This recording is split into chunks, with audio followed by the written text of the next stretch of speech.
الحمد للہ وحدہ لا شریک لہ والصلاة والسلام علی من لا نبی بعد وعلی آلہ واصحابہ الذین اوفوا عہدا اما بعد فاعوذ باللہ من الشیطان الرجیم بسم اللہ الرحمن الرحیم یا ایہا الذین آمنوا اتقوا اللہ وکونوا مع الصادقین اللہم صلی علی محمد وعلی آل محمد کما صلیت علی ابراہیم وعلی آل ابراہیم انک حمید مجید اللہم بارک علی محمد وعلی آل محمد کما بارکت علی ابراہیم وعلی آل ابراہیم انک حمید مجید۔ اللہ تعالیٰ نے قرآن کریم میں ایمان والوں کو تقوی اختیار کرنے کا حکم دیا ہے۔ تقوی کا معنی ہے اللہ سے ڈرنا۔ جو شخص اللہ سے ڈرتا ہے وہ اللہ تعالیٰ کی بات کو مانتا ہے۔ جو شخص اللہ تعالیٰ سے ڈرتا ہے اللہ تعالیٰ کی بات کو مانتا ہے۔ اللہ کی بات ماننے کا مطلب کہ اللہ تعالیٰ کی فرما برداری کرتا ہے، احکام شریعت پر عمل کرتا ہے، جن باتوں کا حکم دیا ہے اس پر عمل کرتا ہے، جن کاموں کا حکم دیا ہے ان پر عمل کرتا ہے، جن باتوں اور کاموں سے منع کیا ہے اس سے رک جاتا ہے اللہ سے ڈر کے۔ یہ ہے تقوی۔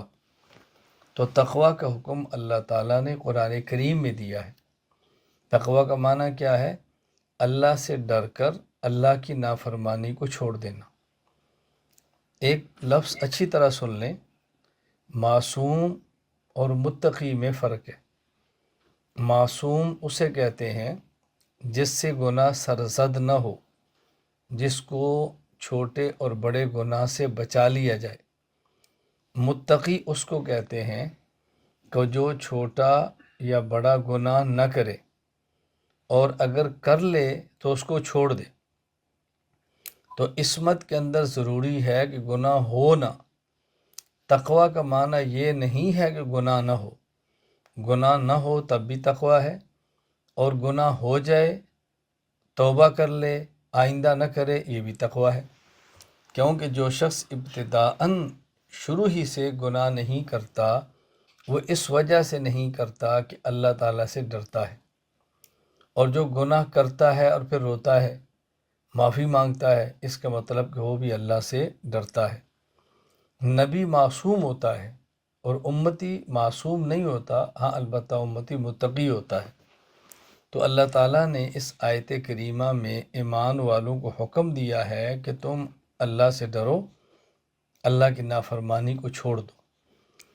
اللہ سے ڈرنا اور اللہ سے ڈر کر اللہ کی نافرمانی کو چھوڑنا یہ انسان کی طبیعت بن جائے، یہ انسان کا مزاج بن جائے، یہ انسان میں رچ بس جائے۔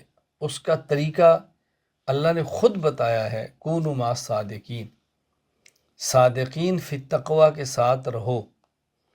ایک ہے یہ کہنا کہ متقین کے ساتھ رہو، یہ نہیں فرمایا متقین کے ساتھ رہو بلکہ فرمایا صادقین کے ساتھ رہو۔ ان لوگوں کے ساتھ رہو جو صادق فی التقوی ہیں۔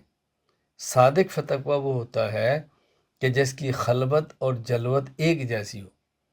جو انسان لوگوں کے سامنے نیک ہے اور جب لوگ نہیں ہوتے اور نیک نہیں ہے، اس کو صادق فی التقوی نہیں کاذب فی التقوی کہتے ہیں۔